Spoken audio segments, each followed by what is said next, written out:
you for being here today for this major announcement. I'm joined today by members of the Louisiana legislature. Actually, Senator Bob Henskins is stuck on the interstate, but he's on his way to trying to join us today. But we have representatives from the Louisiana Oil and Gas Association, representatives from Louisiana Mid-Continent Oil and Gas from the Gulf Coast Economic Team. That's right, Lori. Thank you for being here as well. And then, of course, our Solicitor General, Liz Murrow. Make no mistake about it, the executive orders that the President has issued since being inaugurated are killing American jobs and destroying the middle class. No other industry in America has created more middle class jobs than the oil and gas industry. And what does it get in rewards for making America great? It gets demonized along with the workers who provide our energy. When seeking the Democrat Party nomination for president, Joe Biden made no secret of his disdain for domestic energy development. During a March 2020 Democrat presidential candidate debate, Joe Biden said no new fracking, no more drilling on federal lands. Of course, he stepped back from that comment when he realized that those comments would hurt his chances for getting elected in key swing states. He then tried, in backtracking, clarified that instead he intended to ban new permits for oil and gas drilling on federal land and offshore. But it took Joe Biden only 7 days in the Oval Office to confirm that neither the law nor the loss of thousands of jobs and billions in environmental benefits would stop him from keeping his campaign promise, a promise that he broke to the American people. On January 27, 2021, Joe Biden issued Executive Order 14008. Among other things, this overreach imposed a ban on all oil and gas drilling lease activities on public lands and offshore waters, unraveling a long-standing statutory scheme and destroying states' reliance interests, completely ignoring the law. By an executive fiat, President Biden has not only conceded American leadership to foreign countries, but he has also doomed American jobs and increased the cost of energy. Has anyone seen the price at the pump lately? There is no unity in Joe Biden's plan that is destroying thousands of families' livelihoods, leaves the working poor without the means to fuel their cars or to heat their homes.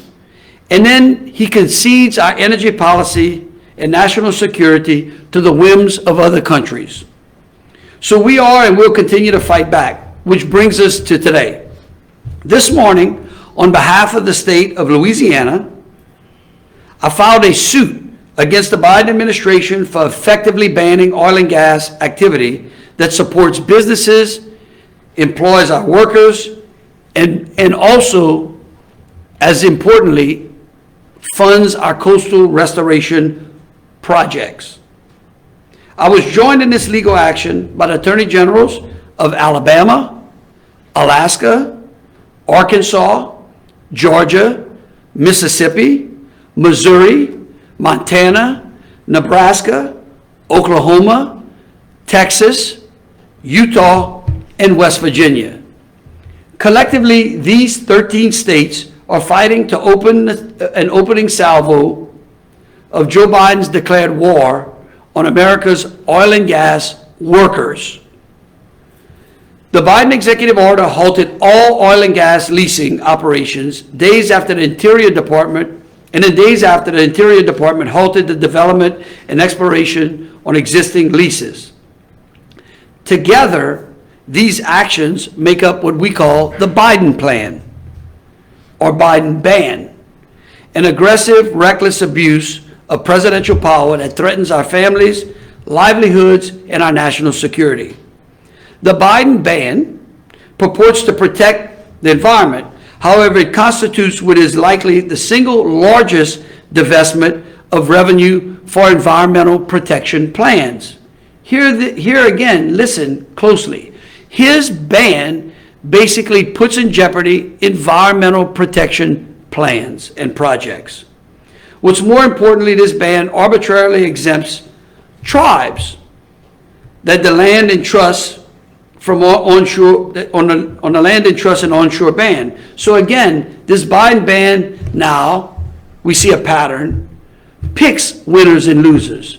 So it's okay for drilling to occur on Native American lands, but it's not okay for Americans to be able to drill on federal lands, completely contradicting the administration's alleged environmental concerns.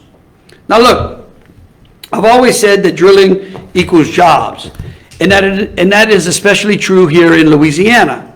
Here in the Bayou State, our economy and government depend on a robust development and refinement of oil and gas resources. Nearly 250,000 Louisiana jobs depend on the oil and gas industry, generating billions in wages and tax revenue that support our families, communities, and our coast. Protection and restoration projects depend on mineral leasing activities on the outer continental shelf, creating a lifeline between the industry and our coast. And the Biden administration just took a hacksaw to those projects. While President Biden cannot keep his promise on tax rates and stimulus payments, he is certainly keeping his promise to put Americans out of work. The Biden plan fails under the law, and it fails to account for the environmental benefits of producing domestic energy under one of the most stringent and detailed regulatory frameworks in the world. It fails to account for the environmental detriments like shipping oil across the globe instead of leveraging our existing pipeline infrastructure. It fails our national interest in having a robust capacity for domestic production of oil and gas, and against being beholden to foreign cartels and to rogue countries. And these failures are growing each and every day. Every crew member who would have worked in a new field now goes another day with fewer opportunities. Every barrel left in the ground means America producers are less competitive, and Louisiana businesses are more at risk. Every dollar of royalty left on the table means another day we go without the crucial funds necessary to protect Louisiana's coast. I've always stood against federal overreach, from the Clean Power Plan to the onerous consent decrees. This office has stood firm against the abuses of federal authority that serve to harm our job creators and those seeking employment. And we have stood together behind Louisiana workers. Joe Biden is, of course, taking this playbook right out of his old boss's playbook. And this office is ready, along with the attorney generals who joined me today, to battle back against that. We will not stand idly by while our friends and our neighbors and their families watch their jobs and their communities suffer. We will continue to fight for the future of Louisiana and the rule of law. Today, that fight comes front and center to the White House from Louisiana. Next, I would like to introduce Representative Blake Miguez to say a few words. Blake? Thank you, Jeff.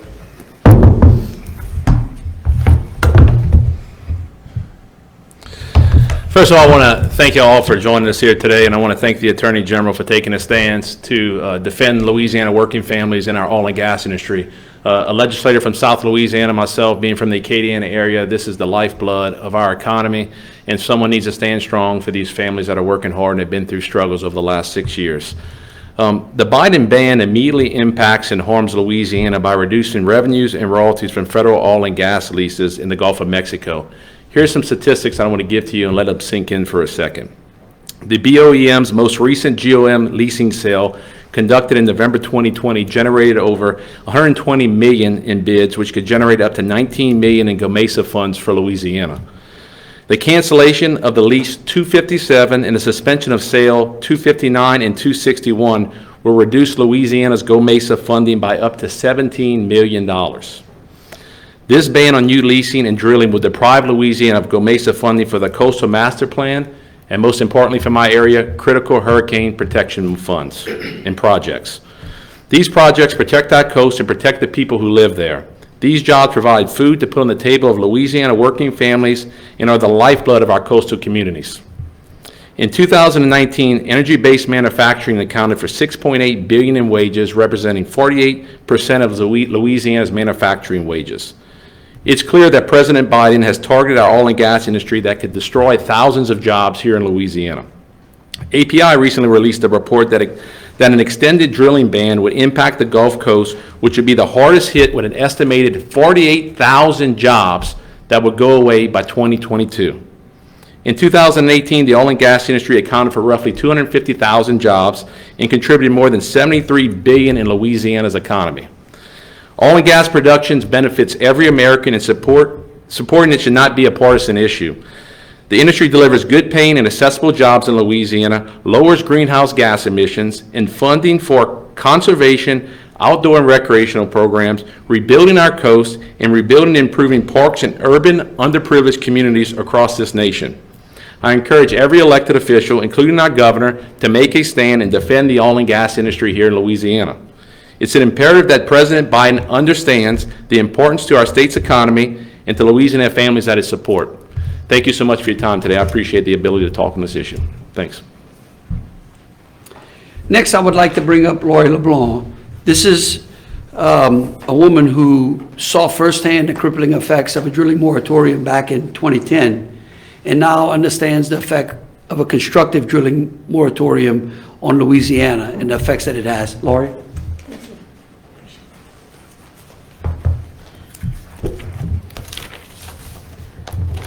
Good morning.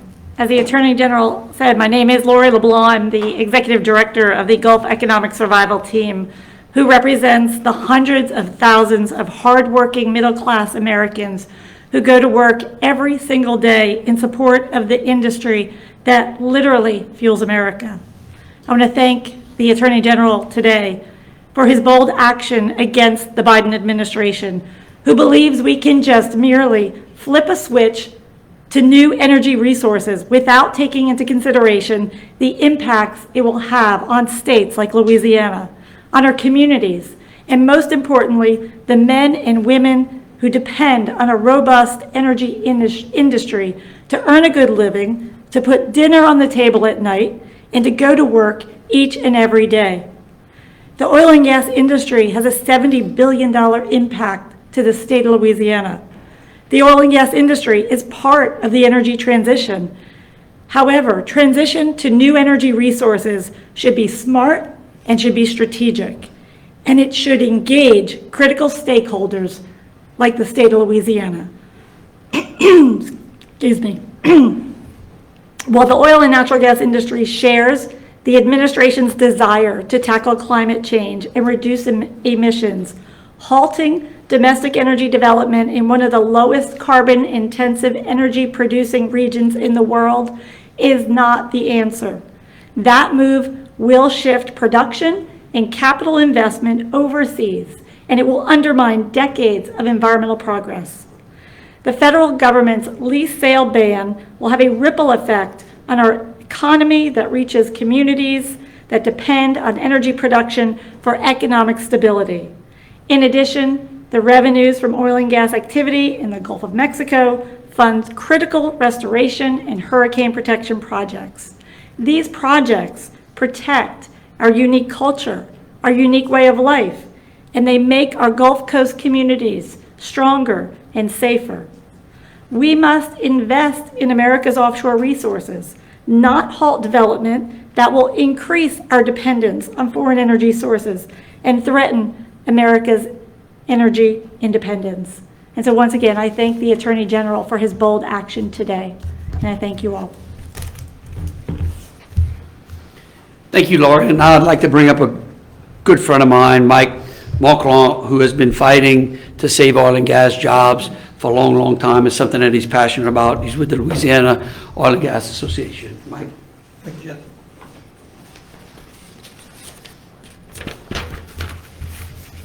Yes, my name is Mike Monclove, represent the Louisiana Oil and Gas Association. I want to thank the Attorney General Landry for your leadership on this important issue. At the Louisiana Oil and Gas Association, we represent energy producers of our great state. Our members are fantastic men and women who go to work every day to bring affordable, reliable fuels and byproducts to the world, and quite frankly, make modern life possible. These federal actions are supposedly for environmental reasons, yet this ban would completely gut the funding for Louisiana's coastal restoration projects. According to the National Ocean Industries Association, the Gulf of Mexico supports 345,000 jobs throughout the United States and 94,000 Gulf of Mexico jobs from Louisiana. None of this is good for our state, and we look forward to smart policy. At the Louisiana Oil and Gas Association, we believe we can walk and chew gum at the same time, meaning we believe we can work toward environmental progress while strengthening industry, not bringing it to its demise. Innovation above regulation. Thank you again, Attorney General Landry, for standing up for Louisiana and the hardworking oil and gas workers of our state.